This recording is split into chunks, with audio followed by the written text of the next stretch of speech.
एक समय की बात है। नंदीगढ़ नाम के एक छोटे से गांव में गोपी अपनी पत्नी राधा, 5 वर्षीय बेटी खुशी और 7 वर्षीय बेटे आनंद के साथ रहा करता था। गोपी पेशे से एक किसान था। वो अपने खेतों में अलग अलग तरह की सब्जियां और अनाज उगाकर अपना और अपने परिवार का खर्चा चलाया करता था। गोपी बहुत ज्यादा अमीर तो नहीं था, परंतु उसका मन बहुत साफ था। साथ ही साथ वो एक मामूली किसान होने के बावजूद भी काफी ज्यादा समझदार था।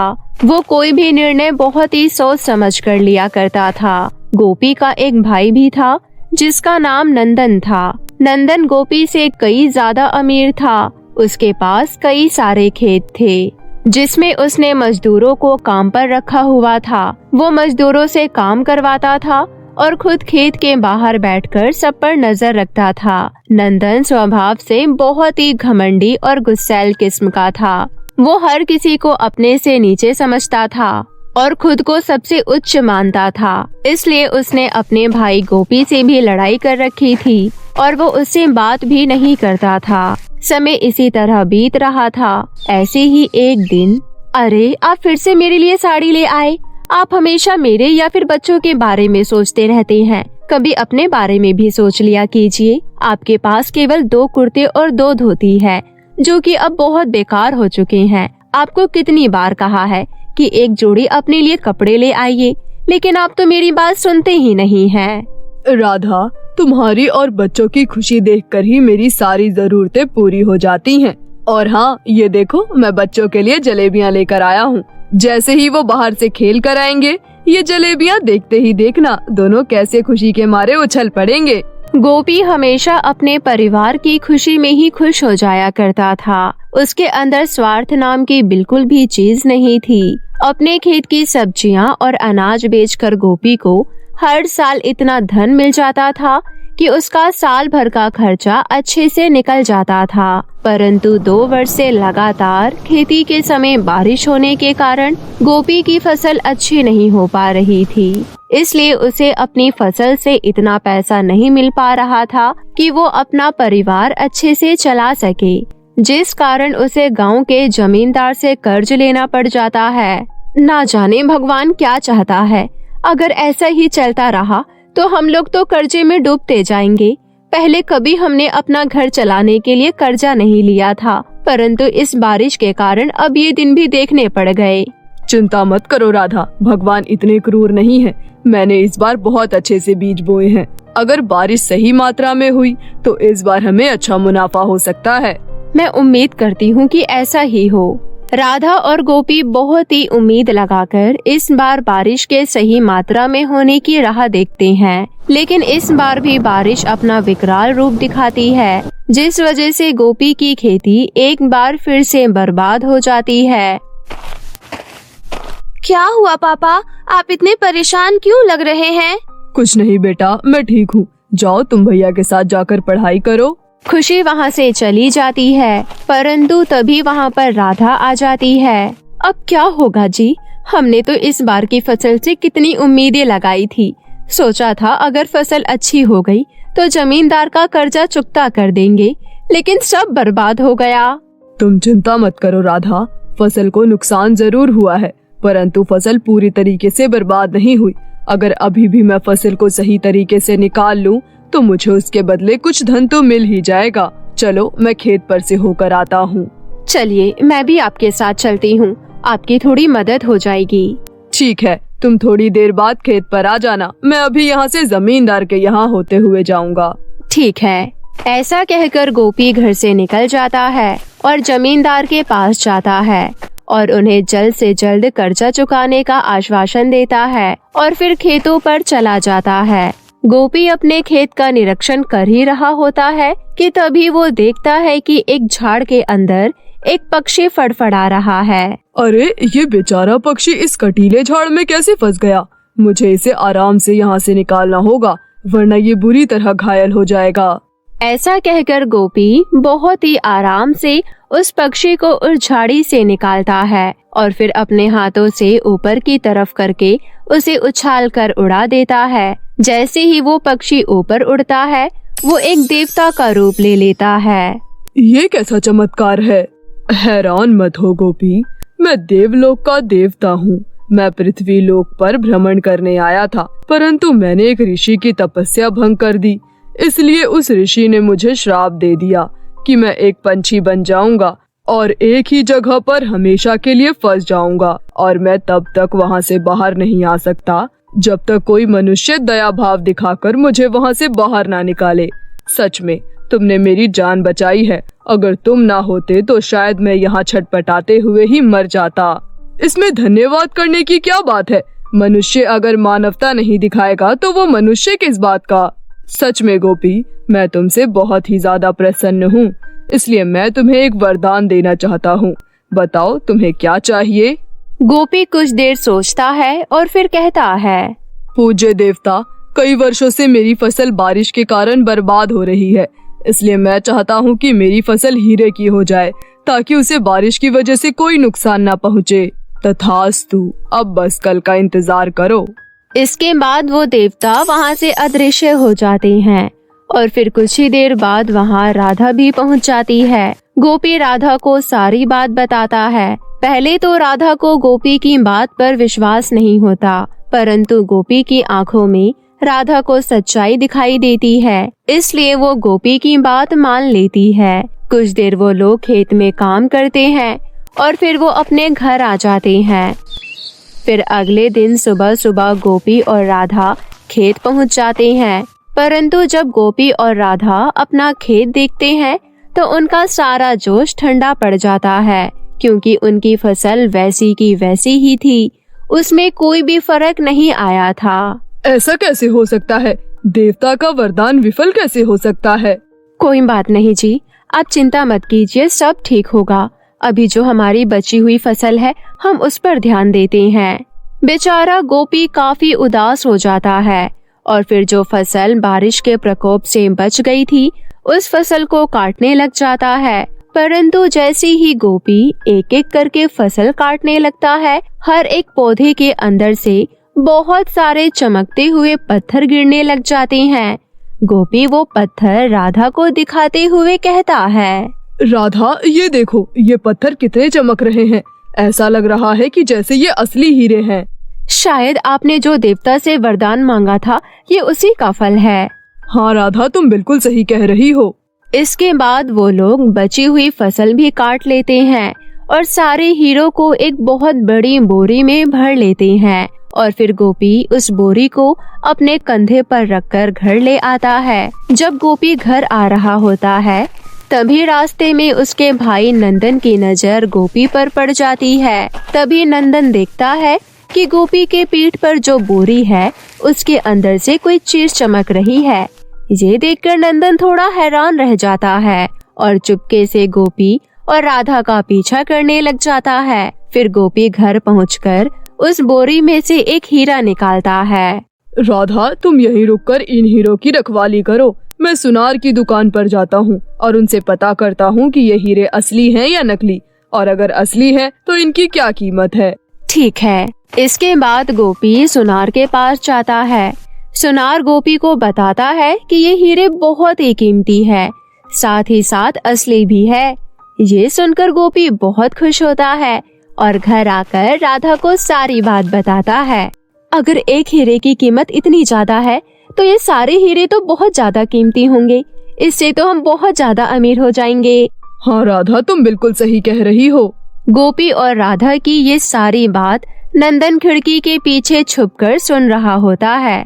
अच्छा, तो इन लोगों के हाथ खजाना लगा है। अगर ये खजाना इन लोगों के पास रहा तो ये लोग मुझसे भी ज्यादा अमीर बन जाएंगे और फिर मुझे अपने अमीर होने की धौंस दिखाएंगे। नहीं, ऐसा नहीं हो सकता।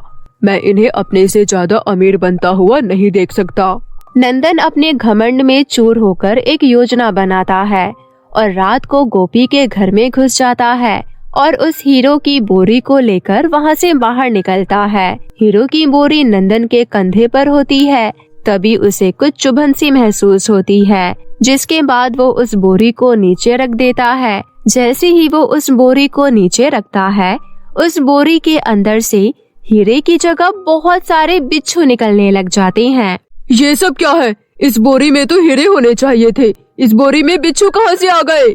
उन बिच्छू को देखकर नंदन इतना डर जाता है कि वो वहीं बेहोश हो जाता है। फिर जैसे ही नंदन को होश आता है तो वो देखता है कि उसके आसपास पूरे गांव ने घेरा बना रखा है। तभी एक गांव वाला नंदन से कहता है, अरे नंदन भैया, हमने तो तुम्हें क्या सोचा था और तुम क्या निकले?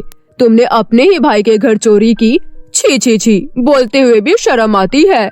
सही बात है भाई, गोपी भैया को तो देवता ने वरदान दिया था, परंतु नंदन भैया ने इसका गलत इस्तेमाल किया। सच में बहुत ही शर्मनाक काम किया है नंदन भैया आपने। गांव वाले नंदन को सरपंच के पास ले जाते हैं और सरपंच नंदन को बहुत सारा जुर्माना लगाता है, जिससे नंदन को उसके किए की सजा मिल जाती है। यहाँ दूसरी ओर इतने सारे हीरे मिलने से गोपी और राधा बहुत खुश होते हैं। वो दोनों उन हीरों की मदद से अपनी आर्थिक स्थिति ठीक करते हैं और साथ ही साथ अपनी झोपड़ी को छोड़कर एक बहुत ही अच्छा घर बनाते हैं और उसी में अपने बच्चों के साथ रहने लगते हैं। क्योंकि उनके पास बहुत ही ज्यादा हीरे थे, इसलिए वो उन हीरों की मदद से अपने ही जैसे और भी गरीब लोगों की मदद भी करते हैं। साथ ही साथ वो लोग उन सभी किसानों की मदद करते हैं जिनकी फसल बारिश के कारण बेकार हो गई थी। सच में गोपी भैया, तुम बहुत ही अच्छे हो। अगर तुम्हारी जगह कोई और होता तो सारे हीरे लेकर अब तक यहाँ से जा चुका होता, परंतु तुमने ऐसा नहीं किया। तुमने अपने साथ साथ गांव वालों की भी मदद की। हाँ भैया, तुम सच में बहुत ही महान हो। ऐसा कुछ भी नहीं है, मैं कोई महान नहीं हूँ। मैं भी आप लोगों की तरह एक मनुष्य ही हूँ और मैं चाहता हूँ जैसे मैंने मनुष्य होने के नाते मानवता दिखाई है, वैसे ही जब किसी को जरूरत पड़े तो आप लोग भी उसके प्रति दया भावना रखें, उसकी मदद करें। उस दिन के बाद से गोपी देवता के वरदान की वजह से मिले उन हीरों की सहायता से एक अच्छा खासा जीवन जीने लग जाता है और लोगों की मदद करने लग जाता है और इस कारण उसे गांव में लोग और भी ज्यादा सम्मान की नजर से देखने लग जाते हैं। किसी गांव में नेहा नाम की एक लड़की रहती थी। नेहा अपने छोटे भाई अक्षांश और अपनी माँ कमला के साथ रहती थी। कमला कपड़े सिलने का काम करती थी। उनकी जिंदगी हंसी खुशी बीत रही थी। फिर एक दिन, बेटी आज रात को मैं घर नहीं आऊंगी क्योंकि सरपंच जी की बेटी की शादी है और उन्होंने बहुत बड़ा ऑर्डर दिया है, इसलिए मैं आज रात को नहीं आऊंगी। कोई बात नहीं माँ, मैं आपके साथ चलती हूँ। नहीं बेटी, कल तुम्हें स्कूल जाना है ना, और तुम अपना और अक्षांश का ध्यान रखना और सुबह समय से स्कूल चली जाना। ठीक है माँ, अगर आपको किसी भी चीज की जरूरत पड़े तो मुझे फोन कर देना, मैं तुरंत आ जाऊंगी। इतना कहकर कमला अपने काम पर चली जाती है। कमला की दुकान के सामने ही एक रागिनी नाम की औरत की कपड़े की दुकान थी। जब से इस कमला की बच्ची ने दुकान खोली है तब से मेरा तो काम बिल्कुल ठप हो गया है। आज सरपंच जी के ऑर्डर मुझे मिलने वाले थे और कहाँ इस भिखारिन को मिल गए। अगर ऐसा ही चलता रहा तो मुझे भीख मांगना पड़ेगा। मुझे जल्द से जल्द कुछ करना होगा। रात होते ही रागिनी सरपंच के घर में से गहने चुरा कर ले आती है और कमला की दुकान में रख देती है। अरे सुनिए जी, गजब हो गया, हमने अपनी बेटी की शादी के लिए जो गहने रखे थे वो चोरी हो गए। किसकी इतनी हिम्मत जिसने हमारे घर में चोरी करी? तभी वहाँ पर रागिनी आ जाती है। माफ करना सरपंच जी, मुझे आपको कुछ बताना है। दरअसल मैं रात को अपनी दुकान में काम कर रही थी, तभी मैंने देखा रात को कमला एक बैग में भरकर अपनी दुकान में कुछ ले जा रही थी। हो सकता है कि वो आपके गहने हो, एक बार जाकर उसकी दुकान चेक कर लीजिए। रागिनी के इतना कहने पर सरपंच और सरपंच की पत्नी दोनों कमला की दुकान में जाते हैं। ए कमला की बच्ची, बाहर निकल, मुझे सब पता है कि तूने ही मेरे गहने चुराए हैं। अरे मालकिन, आप ये सब क्या कह रही हो? मैं तो रात को आपके ऑर्डर पूरे कर रही थी। ज्यादा भोली बनने की कोशिश मत कर, हट यहाँ से, हम तेरी दुकान चेक करेंगे। दोनों पति पत्नी मिलकर दुकान की तलाशी करते हैं। तभी उन्हें अपने गहने मिल जाते हैं। देखिए जी, ये रहे हमारे गहने। कमला बहुत घबरा जाती है।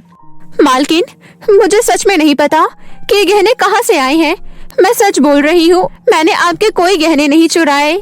कमला के इतना कहने पर सरपंच की पत्नी कमला को बहुत मारती है। सुनिए जी, जल्दी से आप पुलिस को फोन करो और इसको पुलिस के हवाले करवाओ। मैंने पहले ही पुलिस को फोन कर दिया था।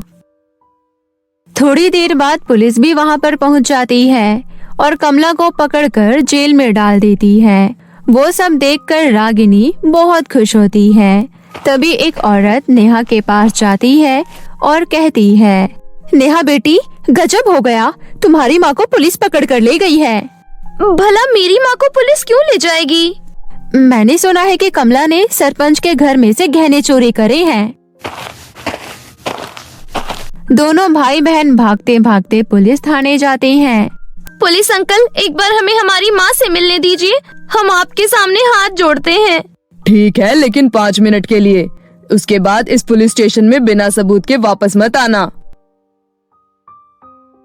माँ, मेरे को विश्वास है कि आप चोरी नहीं कर सकती। पता नहीं बेटी, किसने मेरी दुकान में सरपंच के गहने रख दिए। मैं सच बोल रही हूँ बेटी, मैंने कोई भी चोरी नहीं की। मुझे आप पर पूरा विश्वास है माँ, लेकिन आप बिल्कुल चिंता मत कीजिए, मैं जल्द ही आपको जेल से बाहर निकलवाऊंगी। उसके बाद दोनों भाई बहन अपने घर वापस चले जाते हैं। दीदी, हम माँ को जेल में से बाहर कैसे निकलवाएंगे और अब हमारा घर कैसे चलेगा? तू बिल्कुल चिंता मत कर अक्षांश, तू बस आराम से स्कूल जा और मन लगाकर पढ़ाई कर। उसके बाद नेहा गांव में काम ढूंढने जाती है, लेकिन कोई भी उसको अपने घर में काम नहीं देता और सभी लोग अपने घर से धक्के मारकर बाहर निकाल देते हैं। नेहा दुखी होकर एक नदी के किनारे आकर बैठ जाती है। हे भगवान, ये सब क्या हो गया? गांव में कोई मुझे काम नहीं दे रहा, सभी लोग मेरी माँ को चोर समझ रहे हैं। अब मैं अपनी माँ को कैसे बेगुनाह साबित करूं? वहीं से एक परी गुजर रही थी, तभी उसकी नजर नेहा पर जाती है। नेहा को रोता देख परी नेहा के पास आती है और कहती है, क्या हुआ बेटा, तुम रो क्यों रही हो? उसके बाद नेहा परी को सारी बात बताती है। परी को नेहा पर दया आ जाती है। अरे बेटी, ये तो बड़े दुख की बात है, लेकिन तुम चिंता मत करो बेटी, मैं तुम्हारी मदद करूंगी। इतना कहकर परी अपने जादू से 2 जादुई फ्रॉक प्रकट करती है। बेटी, ये 2 जादुई फ्रॉक हैं, तुम इन दोनों फ्रॉक को अपने साथ ले जाओ, ये तुम्हारा हर दुख दूर करेंगी। अगले ही पल पहले फ्रॉक में से एक चुड़ैल बाहर निकल कर आती है और वो चुड़ैल सीधा रागिनी के पास जाती है और रागिनी की खूब पिटाई करती है। अरे कोई बचाओ, बचाओ मुझे। झूठी औरत, ज्यादा शरीफ बनने की कोशिश मत कर, चुपचाप पुलिस स्टेशन चल और सब कुछ सच सच बता दे। और अगर तूने पुलिस के सामने सच नहीं बताया तो मैं तुझे मार डालूंगी। ठीक है, मैं पुलिस को सब कुछ सच सच बता दूंगी। रागिनी भागी भागी पुलिस स्टेशन जाती है और पुलिस को सब कुछ सच सच बता देती है। पुलिस उसको पकड़कर जेल में डाल देती है और कमला को छोड़ देती है। हमें माफ कर दो, हमने उस दुष्ट औरत पर विश्वास किया और तुम्हारे साथ बहुत बुरा किया। कोई बात नहीं सरपंच जी, वैसे भी अमीर लोग थोड़े नादान होते हैं। उसके बाद परी के दिए हुए दूसरे जादुई फ्रॉक से बहुत सारे पैसे निकलते हैं। कमला के घर की गरीबी पूरी तरह से मिट जाती है और अब फिर से उसका परिवार हंसी खुशी रहने लगा। नीले आंखों वाली बदसूरत सिंड्रेला परी। बहुत समय पहले की बात है, परी लोग की दुनिया में फ्लोरा नाम की रानी परी रहती थी। रानी परी की एक बेटी थी, सेलिना। सेलिना बहुत ही खूबसूरत थी। अपने लाल बालों और हरी आंखों पर सेलिना को बहुत घमंड था। सेलिना परी बाकी परियों के साथ ज्यादातर वक्त परी लोग के बगीचे में बिताती थी। सभी परियां उसकी सुंदरता की अक्सर तारीफ करती थी।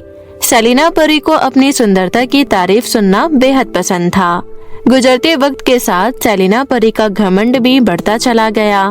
अब वो सीधे मुंह किसी से बात तक नहीं किया करती। रानी परी फ्लोरा अपनी बेटी सेलिना के इस बर्ताव से बहुत दुखी रहती और उसे खूब समझाती, लेकिन सेलिना परी सभी बातों को अनसुना कर अपने घमंड में चूर रहती। एक दिन की बात है, रानी परी फ्लोरा बगीचे में टहल रही थी। तभी उनकी नजर बगीचे में लगे आकर्षक नीले फूलों पर गई। उन नीले फूलों को देखकर रानी परी बोली, ओह कितने सुंदर फूल हैं, काश मेरी एक बेटी होती जिसकी नीली आंखें हो और वो दिल की बहुत ही सुंदर हो। हे परियों की राजमाता, मेरी विनती सुन लो। रानी परी फ्लोरा के इतना बोलते ही एक चमत्कार हुआ और तेज रोशनी के साथ उनकी गोद में एक नीली आंखों वाली नन्ही सी परी प्रकट हो गई, जिसे देख रानी परी बोली, ओह, परियों की राजमाता ने मेरी पुकार सुन ली। मेरी बच्ची कितनी सुंदर है, नीली आंखें और सुनहरे बाल। तुम कितनी प्यारी हो। मैं तुम्हारा नाम रखती हूँ सिंड्रेला। तुम बिल्कुल उन नीले फूलों की तरह सुंदर और कोमल हो। सिंड्रेला परी का दिल बहुत अच्छा था और वो बहुत प्यारी थी। वो अपनी बहन सेलिना परी से बिल्कुल अलग थी। सिंड्रेला परी अपनी रानी माँ का बहुत ख्याल रखती थी। उसे अपनी बड़ी बहन से भी बहुत प्यार था, पर सेलिना परी के मन में सिंड्रेला के लिए जरा सा भी प्यार नहीं था। वो सिंड्रेला परी की खूबसूरती से बहुत ही जलती थी।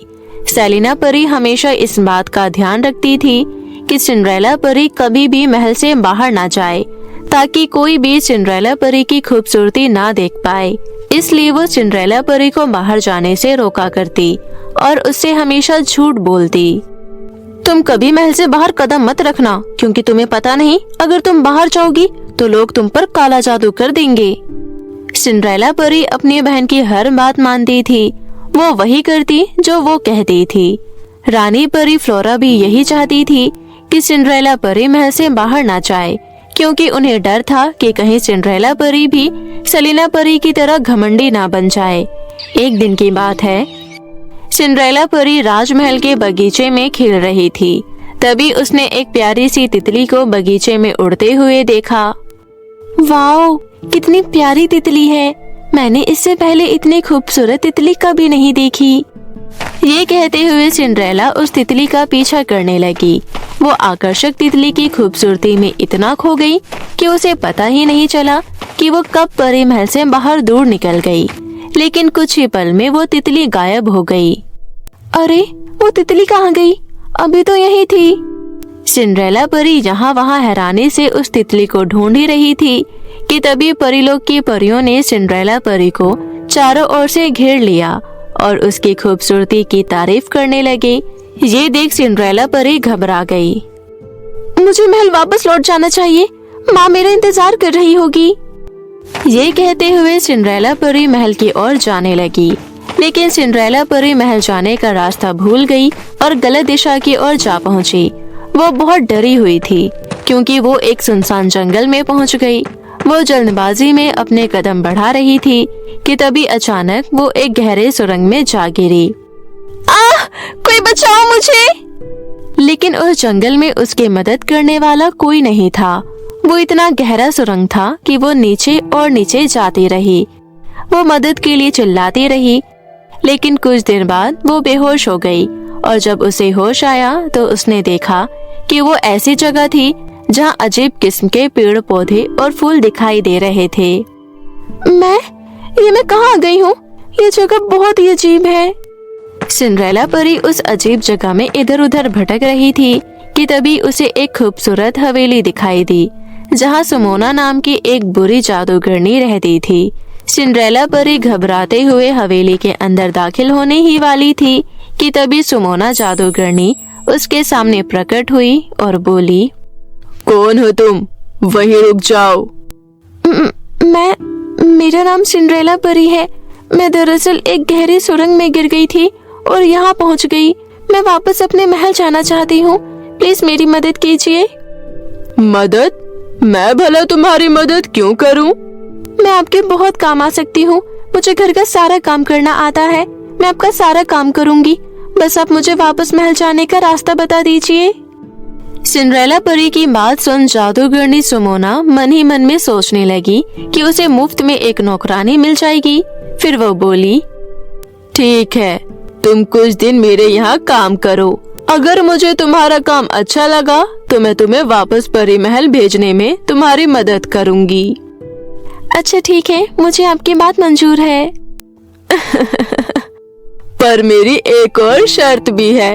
वो ये है कि तुम्हें यहाँ एक बदसूरत लड़की बनकर रहना होगा, क्योंकि कोई भी खूबसूरत चीज मैं अपने बेटे के नजदीक नहीं आने दूंगी, क्योंकि उसे उससे प्यार हो जाएगा और वो मुझे छोड़ देगा।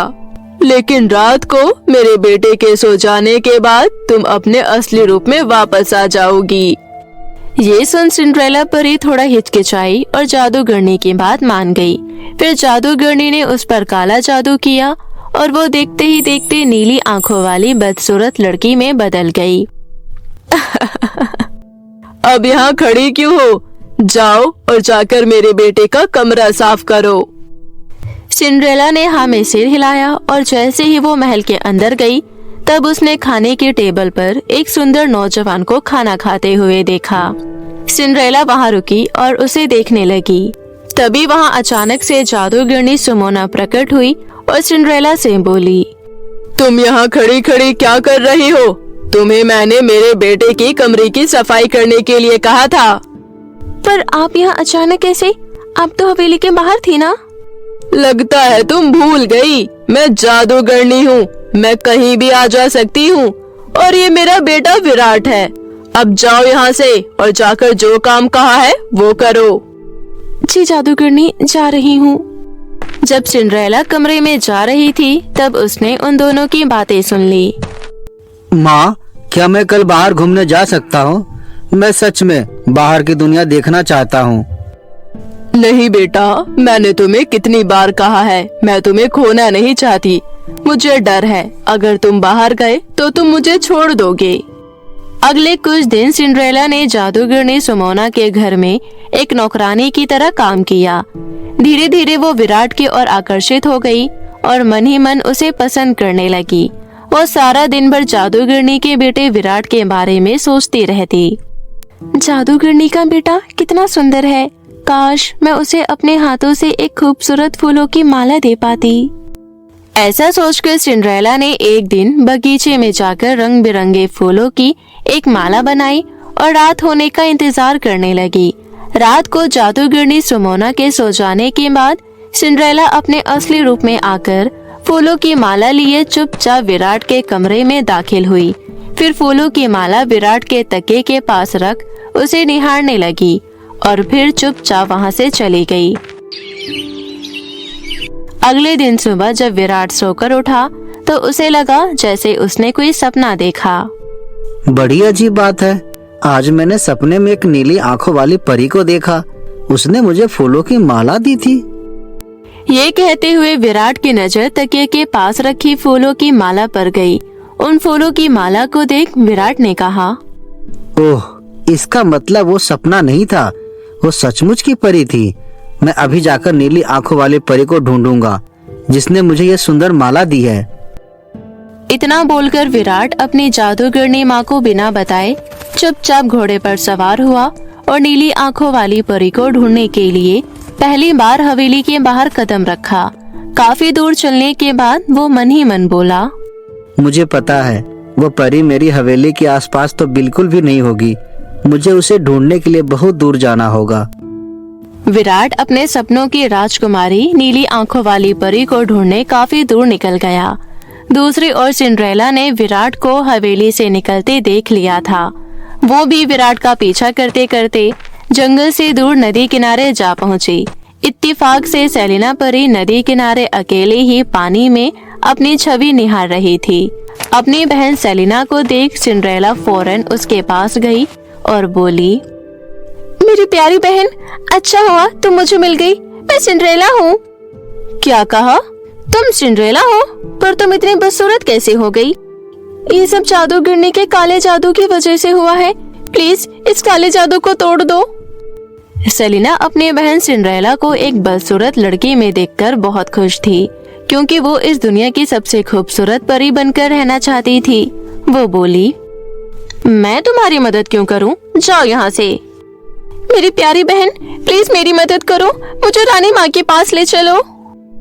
सेलिना ने गुस्से से सिंड्रेला को जोर का धक्का दिया और वो दूर जा गिरी। तभी अचानक विराट वहाँ आ पहुँचा और सिंड्रेला का हाथ थामते हुए कहा, क्या तुम ठीक हो? तुम्हें कहीं चोट तो नहीं लगी? विराट के छूते ही सिंड्रेला परी काले जादू से आजाद हो गई और वो अपने असली रूप में वापस आ गई। अपने सपनों की नीली आंखों वाली परी को देखकर उसे अपनी आंखों पर विश्वास नहीं हुआ। अरे तुम तो हवेली में काम करने वाली नौकरानी थी ना, तुम परी में कैसे बदल गई? मैं वाकई में एक परी ही हूँ। दरअसल तुम्हारी जादूगरनी माँ ने अपने काले जादू से मुझे एक बदसूरत लड़की में बदल दिया था, क्योंकि वो नहीं चाहती थी कि कोई भी खूबसूरत चीज तुम्हारे करीब आए। ये कहते हुए सिंड्रेला ने विराट को सारी बात बताई। ये सब सुन विराट हैरान रह गया और दुखी होते हुए बोला, मेरी माँ ऐसा कैसे कर सकती है? मैं उन्हें कभी माफ नहीं करूँगा।